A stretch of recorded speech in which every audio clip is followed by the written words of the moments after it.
Kita tahu, banjir Nabi Nuh yang begitu dahsyat pernah terjadi di bumi ini. Namun, kita kali ini akan membahas salah satu banjir terparah yang pernah terjadi dalam sejarah umat manusia. Coba kita mulai dengan satu pertanyaan sederhana. Apa jadinya jika sumber kehidupan sebuah peradaban justru berubah menjadi penyebab kematian massal terbesar dalam sejarah manusia? Bukan meteor, bukan perang dunia, bukan senjata nuklir, melainkan air. Pada tahun 1931, Cina mengalami banjir yang skalanya hampir mustahil dibayangkan dengan logika modern. Sungai Yangtze dan Sungai Kuning, dua sungai raksasa yang selama ribuan tahun memberi makan jutaan manusia, meluap hampir bersamaan. Airnya tidak datang dalam hitungan jam, tetapi berminggu-minggu, bahkan berbulan-bulan. Perlahan, tanpa ledakan, tanpa suara keras, tetapi pasti. Diperkirakan jutaan orang meninggal dunia, sebagian tenggelam, sebagian kelaparan, sebagian mati karena penyakit yang muncul setelah banjir. Banyak dari mereka tidak pernah tercatat namanya. Tidak ada batu nisan, tidak ada monumen besar, seolah-olah sejarah sendiri ikut tenggelam bersama air. Dan ironisnya, tragedi sebesar ini jarang dibicarakan. Hari ini, mari kita duduk sebentar, bernafas pelan, dan menyusuri kembali kisah banjir Cina 1931. Bukan sebagai angka statistik, tapi sebagai cerita manusia tentang hubungan panjang manusia dengan sungai. Hubungan yang sampai hari ini masih relevan, bahkan terasa dekat dengan apa yang sedang kita alami di Indonesia.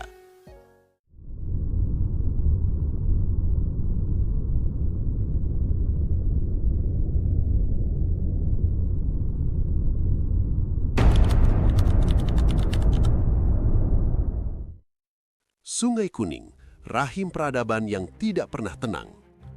Untuk memahami mengapa banjir 1931 bisa sedahsyat itu, kita harus mundur jauh ke belakang. Jauh sebelum tahun 1931, bahkan jauh sebelum negara Cina modern berdiri. Menurut National Geographic Indonesia, Sungai Kuning atau Huanghe adalah jantung peradaban Tiongkok. Di lembah sungai inilah pertanian awal berkembang. Disinilah desa-desa pertama tumbuh, lalu berubah menjadi kota, lalu menjadi pusat kekuasaan. Dinasti demi dinasti lahir dari aliran sungai ini.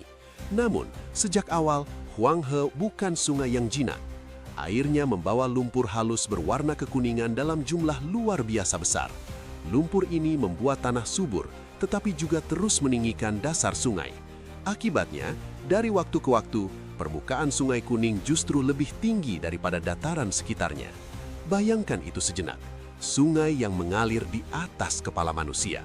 Selama ribuan tahun, manusia berusaha mengendalikannya dengan tanggul. Setiap kali sungai meluap, tanggul diperbaiki dan ditinggikan. Masalahnya, sungai juga terus naik. Ini menciptakan siklus berbahaya. Semakin tinggi tanggul, semakin besar bencana jika tanggul itu jebol. Sungai Kuning pun mendapat julukan kelam, China's Sorrow, duka Cina. Dalam sejarahnya, sungai ini berkali-kali berpindah alur, menenggelamkan wilayah luas dan memicu kelaparan besar. Jadi ketika kita berbicara tentang banjir 1931, kita tidak sedang membahas kejadian aneh atau kebetulan. Kita sedang membahas puncak dari sejarah panjang konflik antara manusia dengan sungai. Dan pada awal abad ke-20, konflik itu memasuki fase paling berbahaya. Tahun-tahun tenang yang menyimpan bom waktu. Yang menarik dari banjir besar hampir selalu sama. Sebelum ia terjadi, segalanya tampak biasa saja. Pada akhir 1920-an, Cina tidak sedang bersiap menghadapi bencana terbesar dalam sejarahnya. Tidak ada tanda bahaya besar yang disadari masyarakat luas. Namun, alam sedang menyusun skenario pelan-pelan. Beberapa tahun sebelum 1931, wilayah Cina bagian tengah dan timur mengalami musim dingin yang sangat dingin. Salju turun lebih tebal dari biasanya dan menumpuk di pegunungan. Ini penting karena salju adalah cadangan air yang akan kembali ke sungai saat mencair. Ketika musim semi datang, salju mencair bersamaan. Sungai-sungai mulai penuh. Lalu datang musim panas, dan bersama musim panas itu datang hujan monsun yang luar biasa panjang dan deras. Hujan tidak turun sekali dua kali, ia datang berulang-ulang. Tanah tidak sempat kering, sungai tidak sempat surut. Semua sistem alam berada dalam kondisi jenuh. Di saat yang sama, ada faktor manusia yang memperparah keadaan. Deforestasi di wilayah hulu sungai telah berlangsung lama. Hutan yang dulu menahan air hujan semakin berkurang. Air hujan kini langsung mengalir ke sungai tanpa hambatan. Sungai Yangtze dan Sungai Kuning perlahan mencapai batasnya. Dan pada pertengahan tahun 1931, batas itu akhirnya terlampaui. Saat air menghapus kota, desa, dan ingatan. Ketika tanggul-tanggul mulai runtuh, tidak ada satu ledakan besar yang menandai awal bencana. Yang ada hanyalah air yang terus naik, hari demi hari, minggu demi minggu. Wilayah yang terendam mencapai ratusan ribu kilometer persegi. Ini bukan banjir lokal, ini adalah banjir regional berskala peradaban. Kota-kota besar seperti Wuhan berubah menjadi lautan luas, jalan raya hilang, rel kereta terputus, aktivitas ekonomi berhenti total.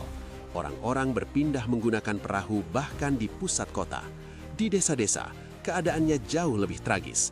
Rumah-rumah lumpur tidak mampu menahan air, sawah-sawah lenyap, hewan ternak hanyut. Banyak keluarga terpisah tanpa pernah bertemu kembali. Dan yang membuat banjir ini begitu mematikan adalah lamanya genangan. Di beberapa wilayah, air tidak surut selama berbulan-bulan. Ini bukan hanya soal kehilangan rumah, tetapi kehilangan seluruh cara hidup. Dan disinilah kita harus berhenti sejenak. Karena seringkali kita membayangkan korban banjir hanyalah orang-orang yang tenggelam. Padahal dalam banjir Cina 1931, sebagian besar korban meninggal bukan karena tenggelam. Mereka mati karena apa yang datang setelah air. Kelaparan, penyakit, dan manusia yang ditinggalkan. Setelah air menutupi ladang, panen pun lenyap. Cadangan pangan rusak, jalur distribusi terputus, harga makanan melanjak tajam, kelaparan menyebar luas. Dalam laporan-laporan kemanusiaan saat itu, tercatat kondisi ekstrim, keluarga yang menjual apapun yang mereka miliki demi segenggam beras, anak-anak yang kekurangan gizi, orang-orang yang bertahan hidup hanya dengan apapun yang mereka temukan. Lalu penyakit datang, mengikuti pola yang hampir selalu sama dalam bencana besar. Air kotor menjadi sumber kolera dan disentri. Pengungsian padat tanpa sanitasi memicu wabah.